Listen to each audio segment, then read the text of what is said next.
Nilitumia mwalimu wake wa darasa, maana ilikuwa ni bahati mzuri kwamba alikuwa mwalimu wa kike na akamweka karibu sana, na naona kwamba ilinisaidia, nikaona kwamba akarekebika.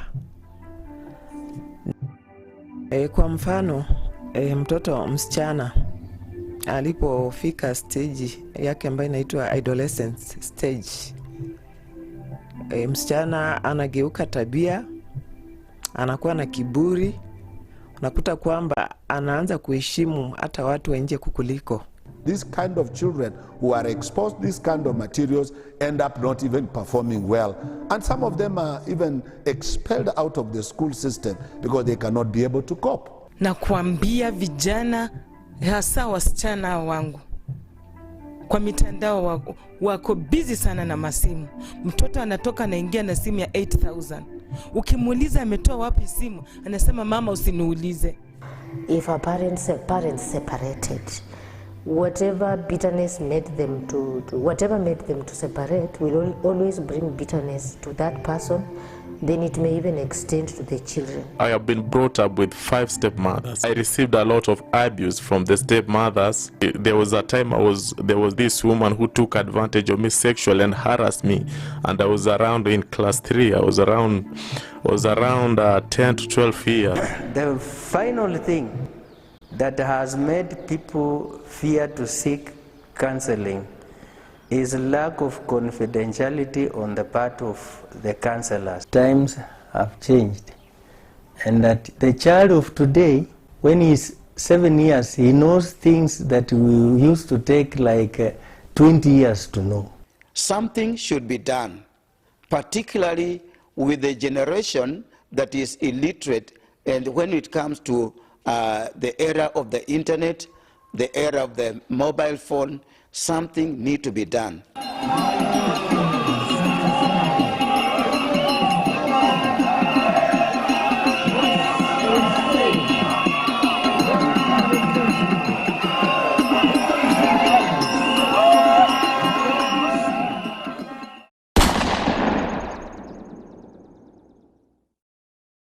Sometimes people tend to ignore and think it is not there. Some of them feel it is not there.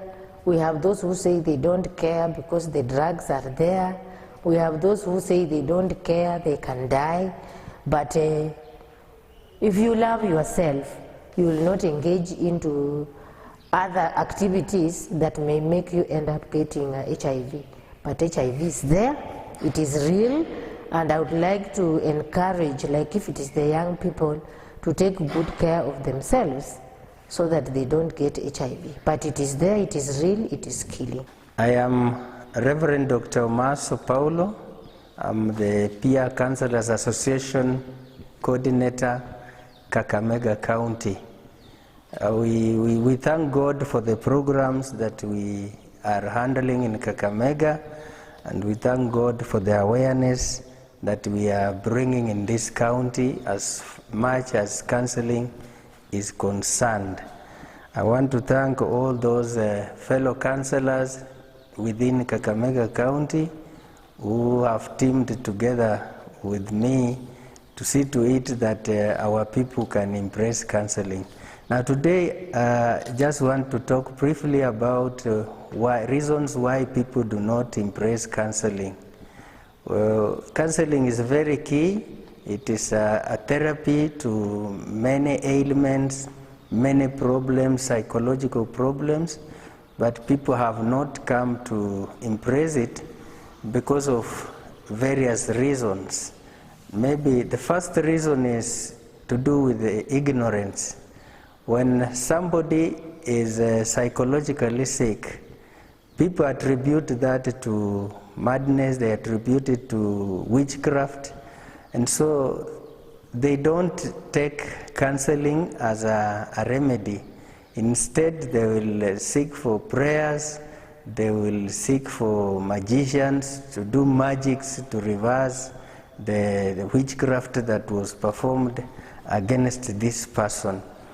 Now the second thing is lack of knowledge about counseling. People normally think that you go for counseling because you are weak. There is a notion that people who go for counseling are weak. It is a sign of weakness.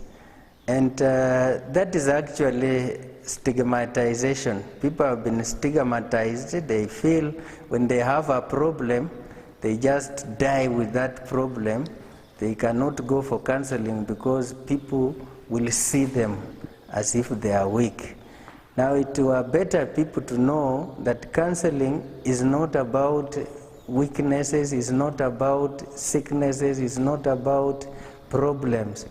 It is also about improving our lives from where we are to make our lives even better.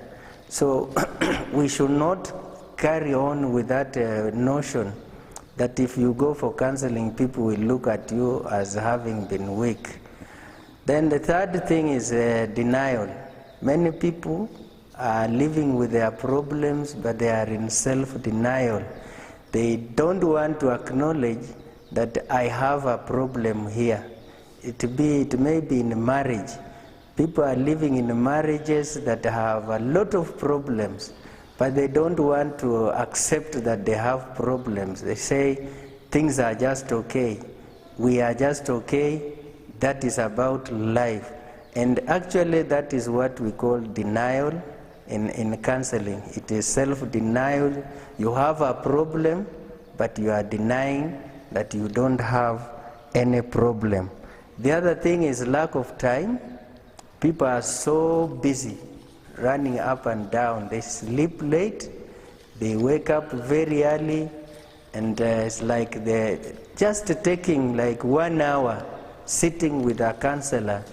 They feel that that is a waste of time. They could be selling mandazi somewhere.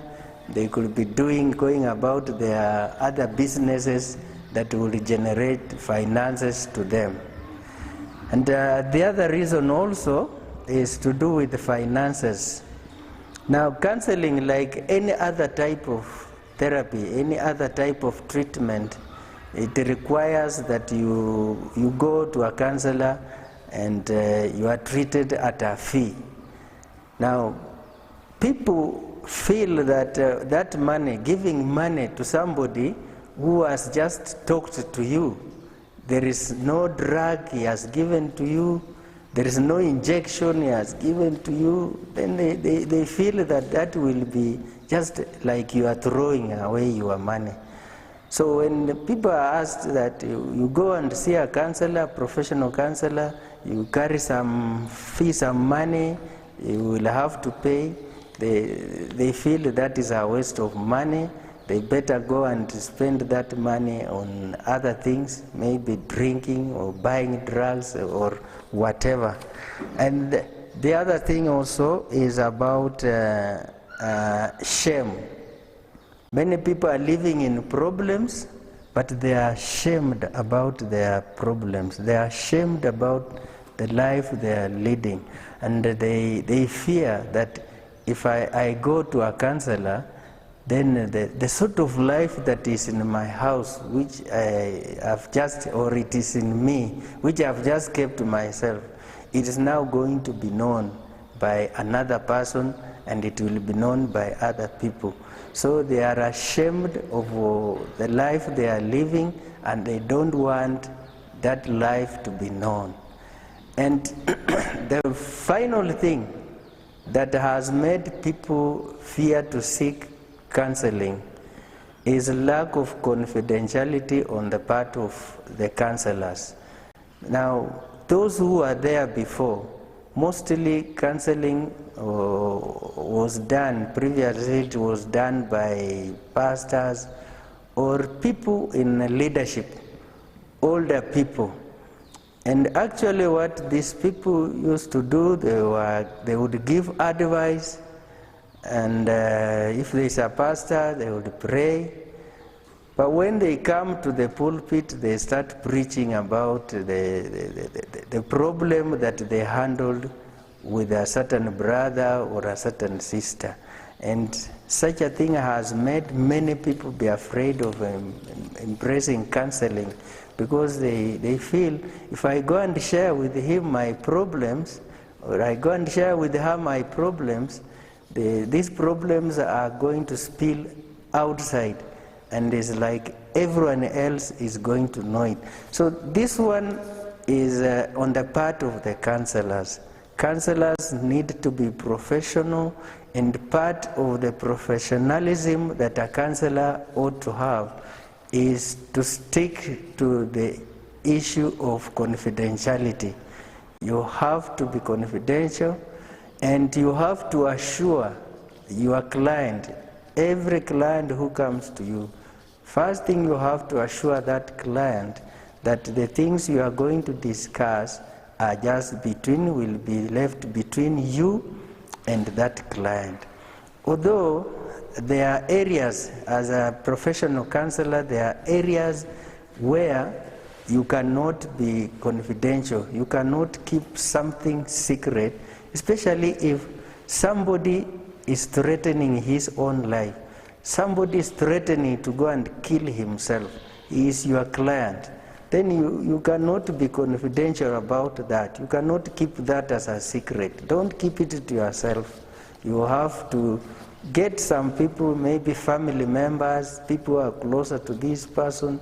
They need to know that this person is threatening to kill himself or threatening to kill another person. Then you don't have to keep that as a secret. Somebody has come to your office and is telling you, if the day I will meet so and so, I must just finish that guy. He did a very bad thing to me. Then you don't have to keep that as a secret, because the next thing you might hear, as you still keep it as a secret, is that so and so has murdered so and so, and yet you are with this person and he opened to you that he was going to murder. And also the other group of people that you do not have to be confidential about is something to do with the minors. People who are still young, children, they have a problem, they are involved in certain issues that are issues of indiscipline. You have to bring on board their caretakers, you have to bring on board their parents, you have to bring on board even their teachers, so that they also serve as support groups to help you take through this child the counseling sessions.